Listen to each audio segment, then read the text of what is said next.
Well, hello people.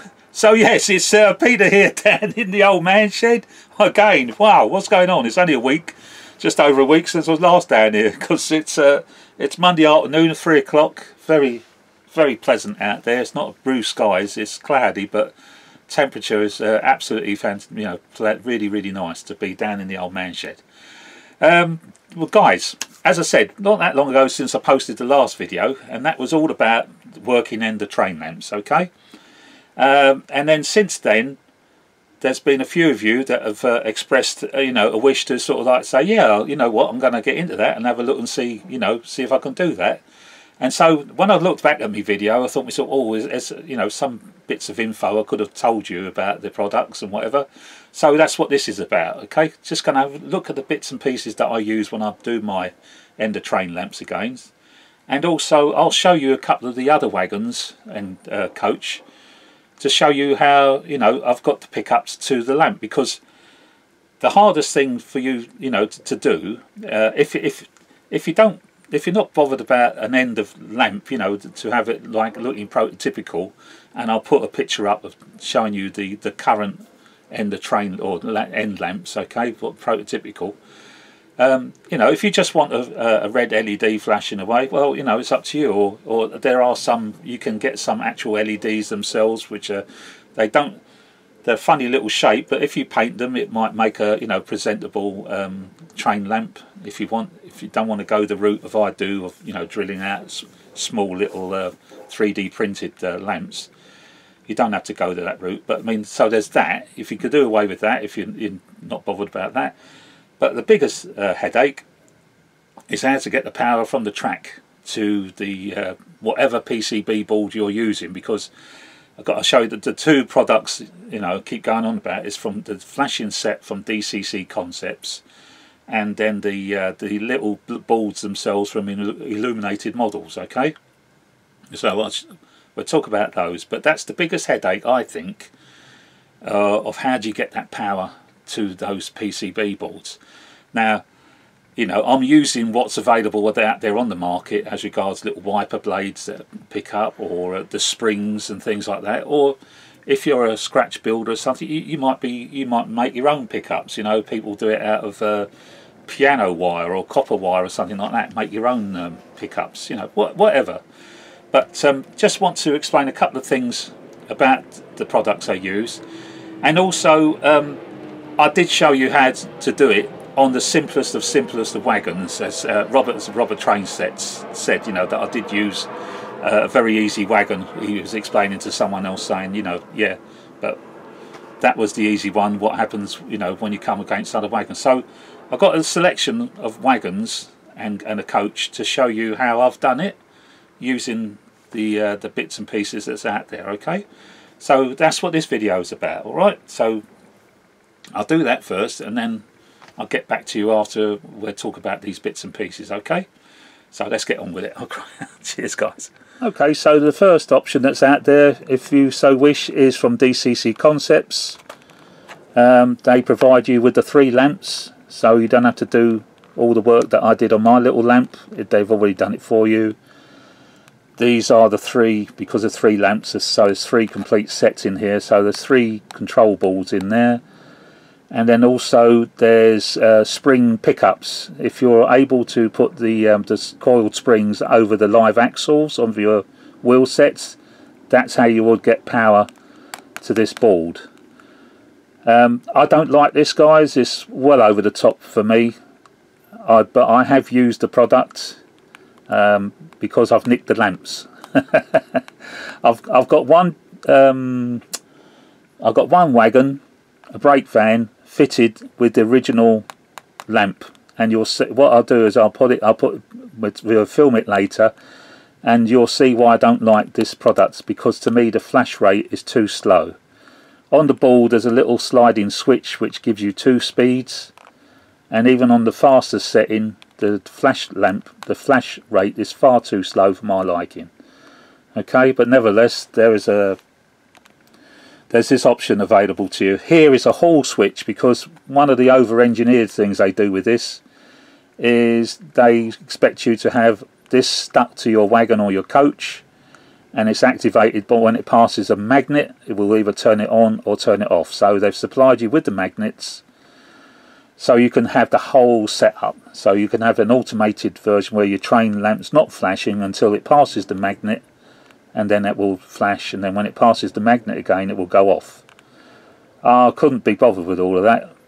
It turns out that the 3 wires that go to the hall switch, I think the white one, you cut the white one away altogether and you join the other 2. Not exactly 100% about that now, it's a long time since I've done it, but from those 3 wires you get rid of one and you join the other 2 together. That way then you don't need any magnets whatsoever, but your lamp is powered straight away. So as soon as you put power to your track, your lamp will start flashing, and that gets rid of a whole load of gubbins in this kit.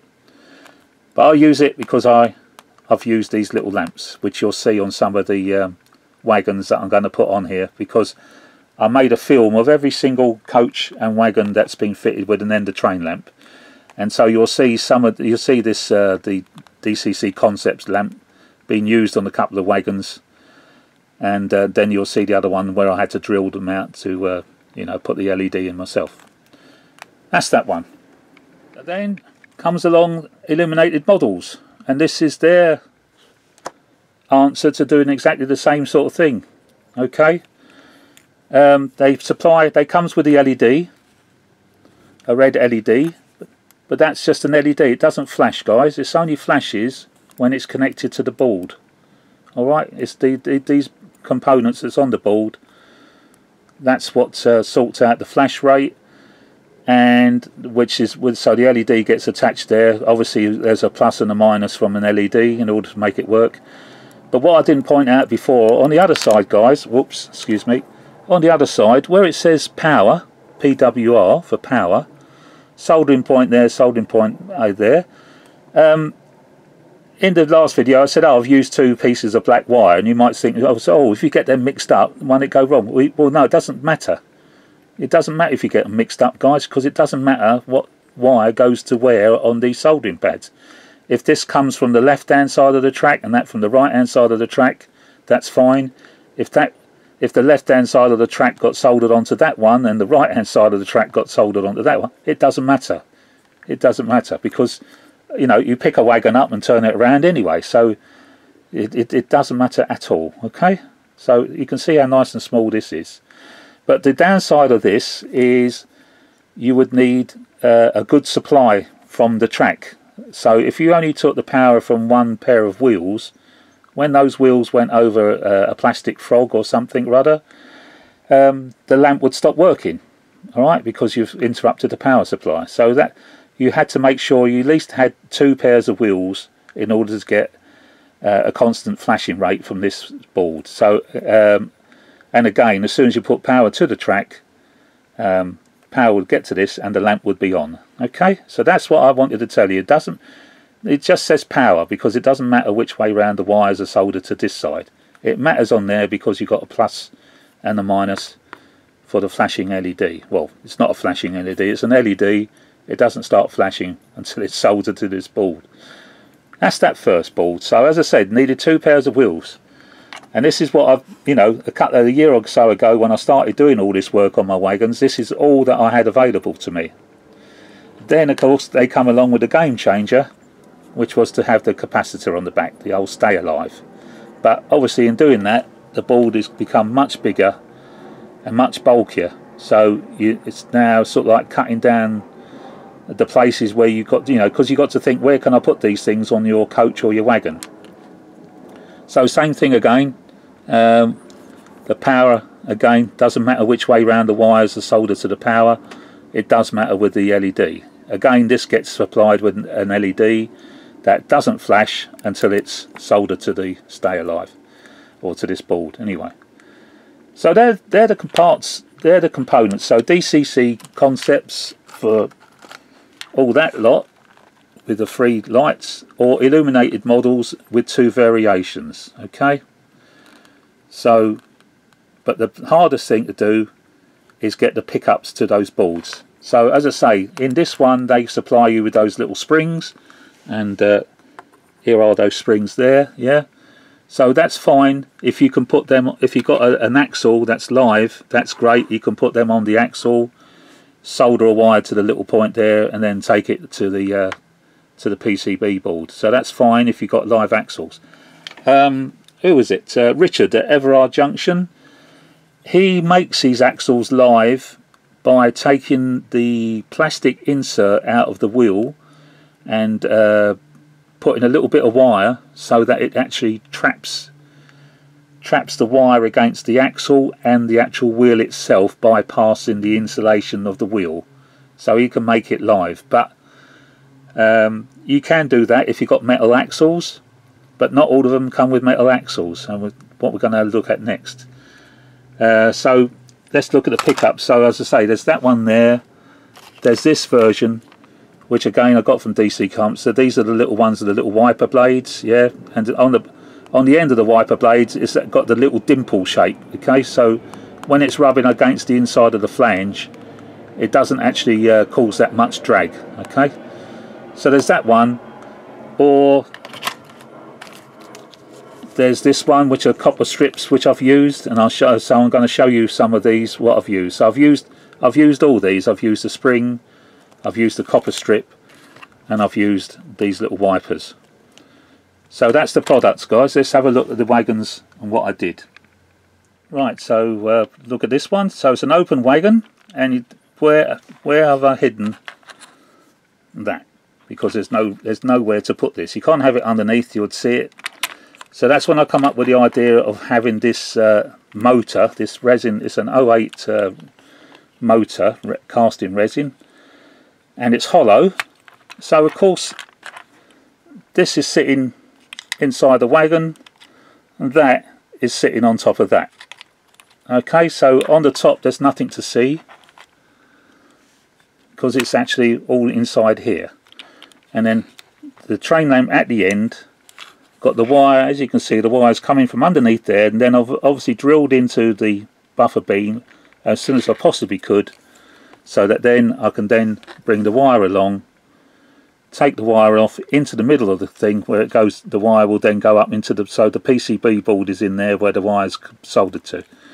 And you can see what I've used. I've used the little wiper blades. Okay, so although this is a turning little axle, it's been glued. I didn't screw it because there was no room for a screw, but it still would work if I glued it, which I did. And then of course, guys, you know, I've used thin wire because it's got to be able to still work, if you see what I mean. So if you use very thick wire, you wouldn't, you know, this wouldn't be able to flex like it's doing. So it doesn't give no, you know, it doesn't give no problem. Still runs round as if nothing's happened to it. So all the gubbins for all that lot is all hidden underneath. So end of train lamp there, coming through, disappearing up inside to the PCB board. The two wires, and because it's got to stay alive, only the two wires needed. Okay, that is more than enough. Okay, I'm going to show you one where it's exactly the same layout, but I've actually got the other ones involved because that's when they came out with this version, and it was the game changer. So long as you can hide it. And as I say, it's hidden in there. So that's how what is a relatively open wagon is able to have a working ender lamp, because it's the load is hiding it. Okay, so that's that one. Let's have a look at another one. This the other day with the Seacal. So again, it uses the one with the capacitor, because surprise, surprise, the load comes out, he says. And there we are. It's all just loose inside. I haven't bothered to, you know, no need to stick it down. Not really worried about it. But so that's one with a stay alive. There's plenty of room because it gets hidden underneath the load. And then, so therefore, then again, the lamp, the wires are coming down from the bottom of where it would be. Hold on, let's try and there's the black wires there. So the white is the lamp bracket. So she's sitting happily on the lamp bracket. This way, this one, it actually comes down, goes underneath the buffer beam, and then runs along, and is all little hole there drilled so that it can go up into the chamber where the ballast is kept. Once again, wiper blades picking up from the back of the wheels. By the fact that it's using very thin wires, you can see the wire is not very thick wire there. doesn't impeach very much on the movement side to side of the wagon. It goes over on the other side and then it all feeds into a hole there. But those little wiper blades you can see there is picking up on the back, and it's hardly any friction on there at all. And again, just the one pair because we're using the Stay Alive. So that's the sea cow done, and that's how I did the sea cow. But must have a load, otherwise you'll see the gubbins. Right, that's that one. So this was the one I'd done, well, maybe a year and a half ago. Dap hole, quite straightforward. Obviously, in the train lamp, and you can see that is the one from DCC Concepts. Okay, you can see it's got those little bits that stick down from the bottom, but I didn't bother too much about it. But first of all, I did use DCC Concepts on this one, but then I've changed it to one of these because the flash rate, I didn't like the flash rate. I do like the flash rate from illuminated models. But this was the first one I've done, well, maybe a year and a half ago. So therefore, it used that board. And so therefore, when I have a look underneath, now this one has got metal axles. So I was able to use the springs. But because it was using this board, I've used the 2 bogies. Okay? And this is where the game changer comes in, because now all that lot could go, and all I would need is a set of wipers just on one wheel. So before, on that board, in order to get reliable pickup, you would have to have 2 sets of wheels getting the current, so that there would be no breaking up when it goes over a set of points. And because Dapol used the live axles, obviously you swap the wheels around, so you've got an insulated one that side, insulated one on that side, and vice versa. And then inside you would have to join the pairs together, so one from this side of the track going on to where that one is the same side of the track, and that one would join up with that one. Okay, and then from there you take the 2 wires onto the PCB board. Now I think what I've done now is, yeah, I've got the capacitor in there one now. Alright, so you can see where I had to bring the 2 wires in. I don't need any of that one now, but I've upgraded it, so I took that board out and upgraded it anyway. But that was how that one was done. And you can see, so because it's got the load, no problem at all about hiding all the gubbins inside. All the messy stuff inside is hidden because you've got a load that goes on top, so no problem at all. And very, very easy just to drill a hole at the back. This is where the end lamp would fit, because look at the other end, you can see here moulded would be the lamp iron, so that's in the position of where the lamp iron would be, so you put the lamp there. That's that one. Another Dapol wagon. Now this one you couldn't use those springs to get the pickups because they use plastic axles. Okay, now again, I did this conversion when only that one's available. Alright, so this again is over a year or so old, and so therefore you needed 2 sets of pickups. So once again, but you can see the little wipers screwed quite happily to the bogie, and then they get the power, from the back of the wheel. So the fact that it's got plastic axles means you can't put those springs on them, but doesn't matter, because with these pickups it gets its pickups.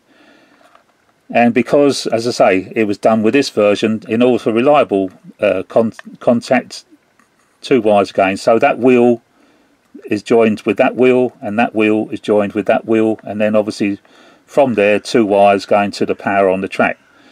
This again, I could do away with that now and just leave the one, because it's had the upgrade. And there she is, she's got the Stay Alive. And once again, where do you put the Stay Alive? Well, you just hide it in the wagon. Okay, this is the hardest part. Where do you hide all the gubbins? And then at the back, no problem at all, just drill straight through this panel, because once again that lamp is where the lamp iron is moulded onto. Yeah, that's where she would be. Here is the lamp iron, but it's moulded in, so that's where you put the lamp. That's that one. This one, when I put it on the track and I give it power to, is the only one that's the DCC Concept. The whole thing is DCC Concept. Okay, So what did I do on this one? So this is very much like the tanker that I did for the other week. It's very easy. I've got extra weights attached. Wiper, picking up from there. Yeah, so easy to screw the wiper point down there.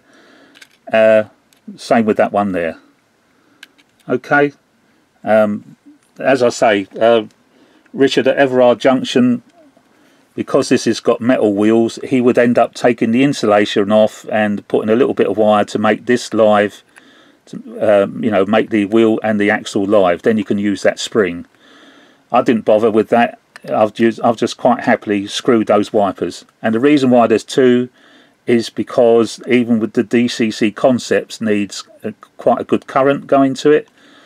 So therefore that wheel is connected to that wheel is connected to that wheel, and then from the one end two wires go off to the DCC Concepts governs. And I think I can take it off and show you carefully all the DCC Concepts. So we've got, there's the end of train lamp, very thin wires. This is all the DCC Concepts govern. There's the electronic board. I've cut the wires down from the hall switch, so it doesn't need a hall switch anymore. Here is the I can just get it for you. Yeah, this little blue thing on the end is a little sliding switch which can change the flash rate, but to me it's no good anyway, so I'll put that on the track and you will see that one going. But there you are. So that's how that one's done. So that was a quite straightforward one. Alright, but again, if I was using that, I could do away with all that, and I could do away with one of the wipers. Alright, and there's plenty of room in there to hide something as bulky as that. You won't see it. Right, I'll put that one on the track in a minute, and against one of the other ones, and we'll compare the flash rate on this one to a flash rate from the Illuminated models. You'll see why I like them so much. Right, I'm going to show you a coach. Bring the coach in. So the coach, obviously no problem, the lamp's going through the back. How do you get the pickups? I've used those copper strips, okay, and I haven't bothered to change to a capacitor. Plenty of room in there to hide that, but as it happens this one is still working with this, and the reason being is that it's getting one wire is coming from this contact, one wire is coming from that contact, and the copper strip is running on the wheel flange of that wheel and it's rubbing against the wheel flange of that wheel. So those two are together, likewise those two are together, and you can see this screwed in from the other side. Alright, so that is because it was you got lumps and bumps on this end, so it wouldn't have taken that copper strip very easily, but on the other side it's flat. It's very thin wires again, so it doesn't interfere too much with the movement side to side, because obviously you keep, when you take the wires inside, you try to keep them as close to the central pivoting point as possible, so that there's no obstruction to how the bogie can, you know, move going around the track. And that's how you do your coach. So all the gubbins, oh, you can see in there, look, you can see the window, in you know, the bits are in there, it's all hiding in there. But because it gets good pickup from there to there, you can see the top of the pickups on the wheel. There we are, and it's rubbing on the, can I get it into view? I don't know. Maybe not. No, I can't get it, but yeah, maybe. But it is rubbing on the edge. All right, so there's not a lot of friction. Yeah, I think you can see. There we are. You can see the strip there. All right. So but that gives good contact, and you can hide it. And so I haven't bothered to buy one with a stay alive just to do that one. And then obviously it's no problem at all to do the lamp drill straight through the body. Again, it's where either it could be mounted on that side or could be mounted on that side, because that's where the lamp iron is on that side and lamp iron is on the other side.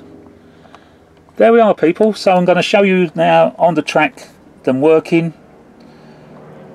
You know, this one and this one, or you know, show you this one against one of the other wagons. Why I prefer these boards over the DCC, but as I say, great thing about the DCC thing, I mean, there's nothing wrong with the product, it's just a bit over engineered for my liking, but at least they do supply you with the lamps. You don't have to faff around making up your lamps like I showed you on the last video. But I'm going to put this one on the track together with another wagon, and then turn the power on, and you can see the flash rate, what I mean.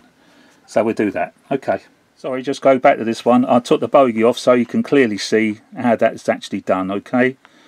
So the copper strips screwed into place, so bent so that it rubs across the top of the wheel. Okay, not on the actual wheel itself, just at the top of the flanges, so it offers very little resistance.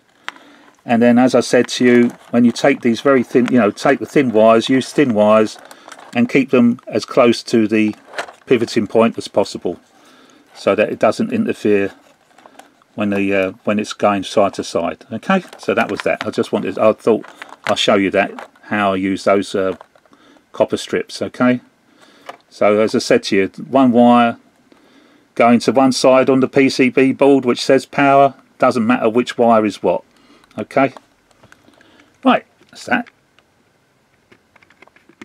Okay, so this is the one fitted default with the DCC concept setup, using all their products on there. That is the flash rate. Okay, so that's its fastest setting. Now you compare that to that one, which is the illuminated models. Okay, and I'll try to take out, and there they are side by side. So you can see why I've gone for the illuminated models all the time.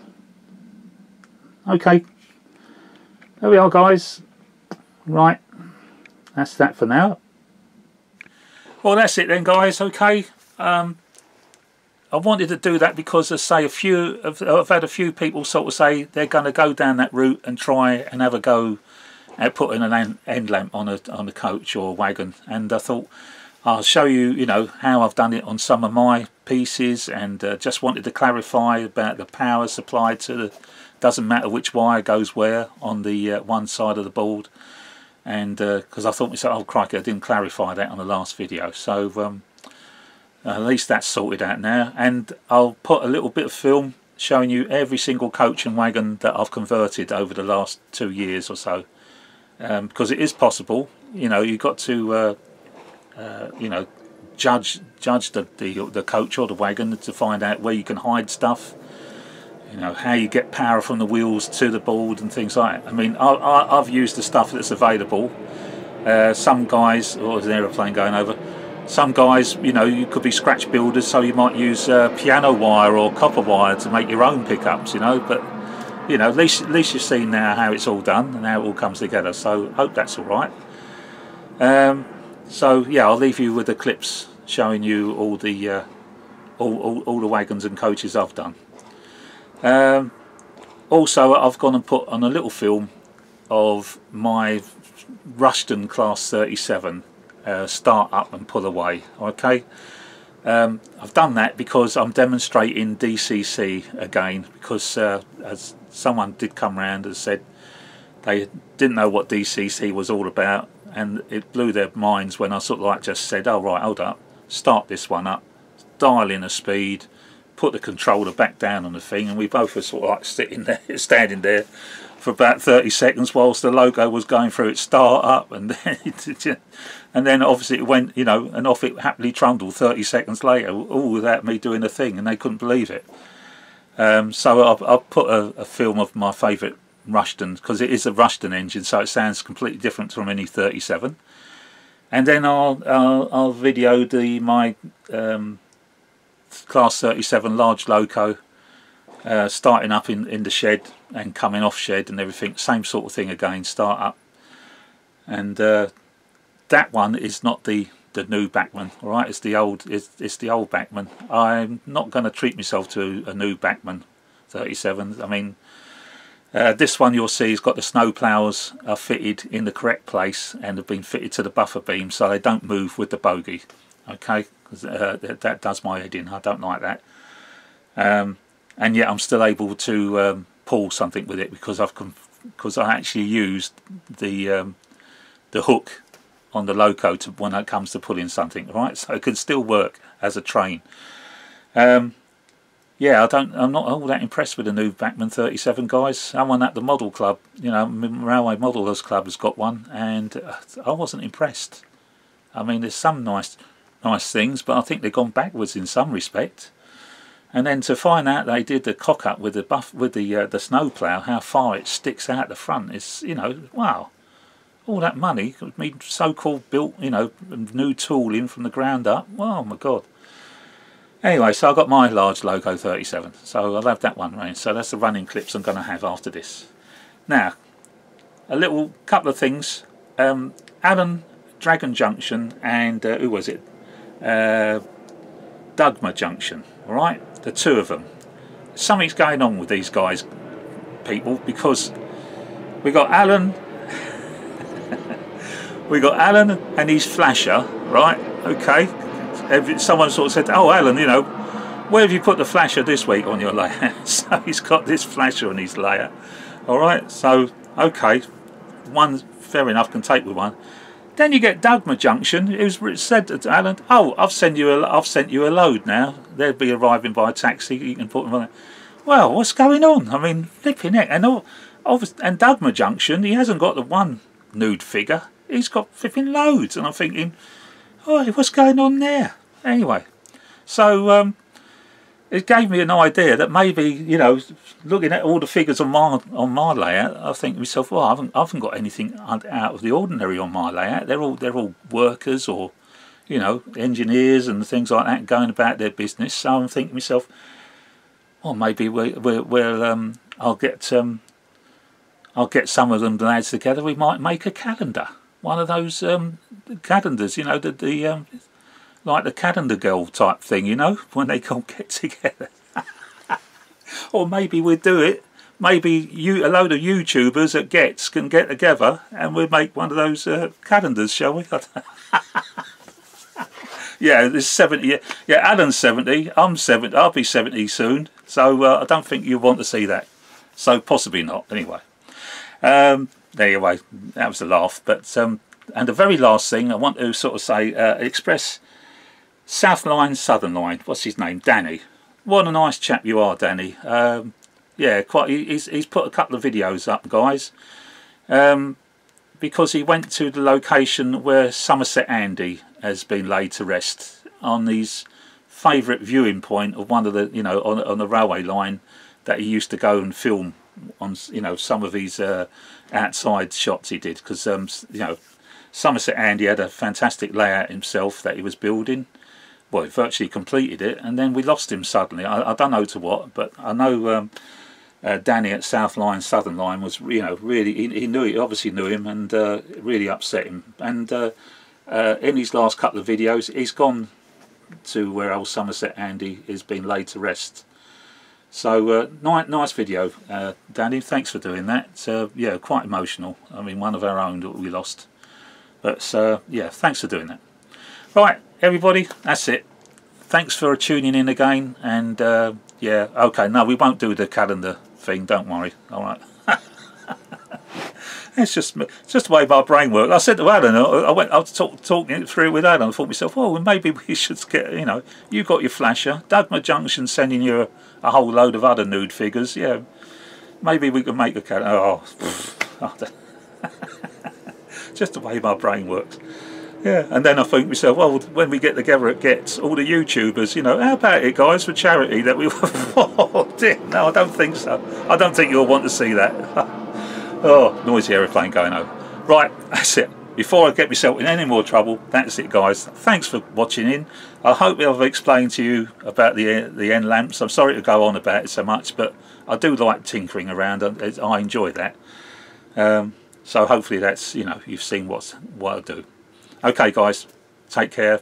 Bye for now. All the best. Bye-bye.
So we're looking at Bachmann's version of 37906, which was a Class 37 that was fitted with an experimental Rushton engine. There was 6 engines altogether that had their engines replaced with experimental designs. 4 were Rushtons, 2 were Merleys.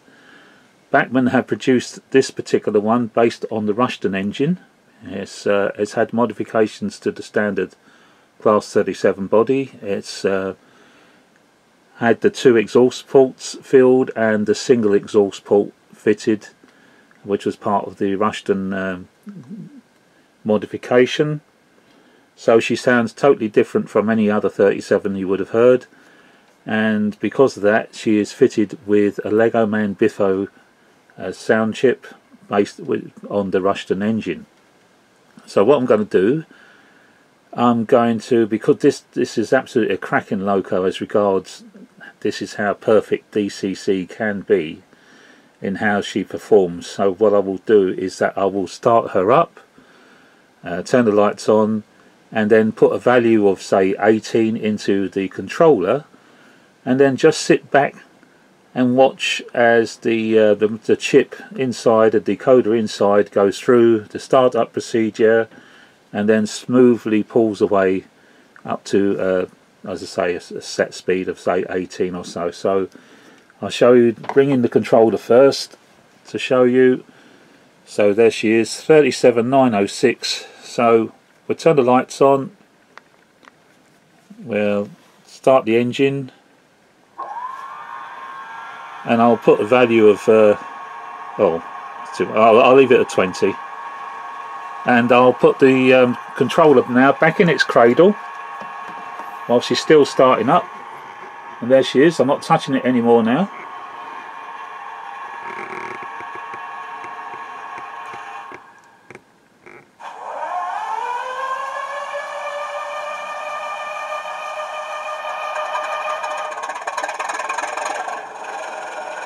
So it doesn't sound like any other 37.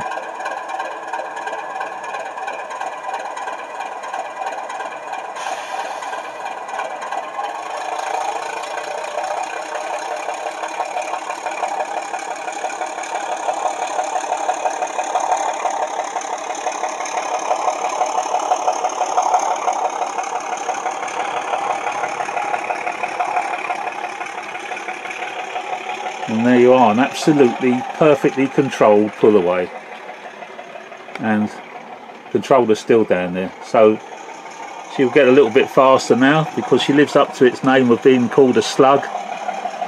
They were slow to pull away, they was powerful but slow to pull away, but once they was on the go they had plenty of power. So this is the perfect DCC setup in regards how she pulled away. And what I'll do is I'll leave the camera here, I'll pick up the controller and see if I can get the thing to stop. Obviously she coasts, so when she's round on the back circuit I'll just literally cut the power to 0 and let her slow down. So now cut the power.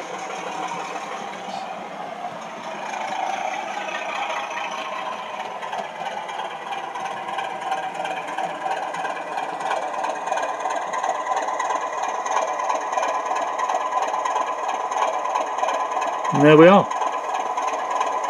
Perfect DCC control. Absolutely gorgeous.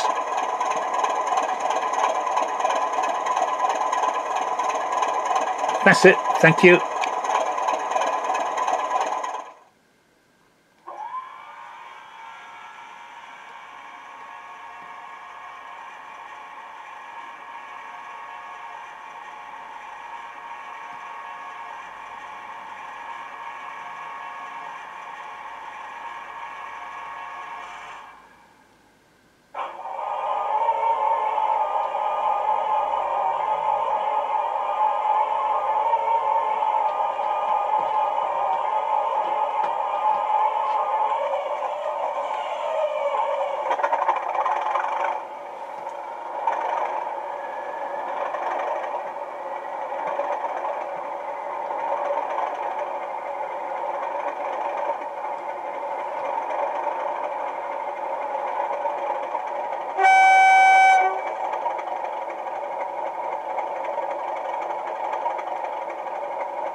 Righto, men. So, I called you together to discuss this memo.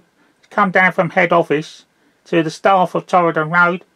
It turns out they want us to do a charity calendar. So, you're the first three I've come to find out if you're willing to take part. So, Jim, I thought you could be representing January. Andy, could you be February?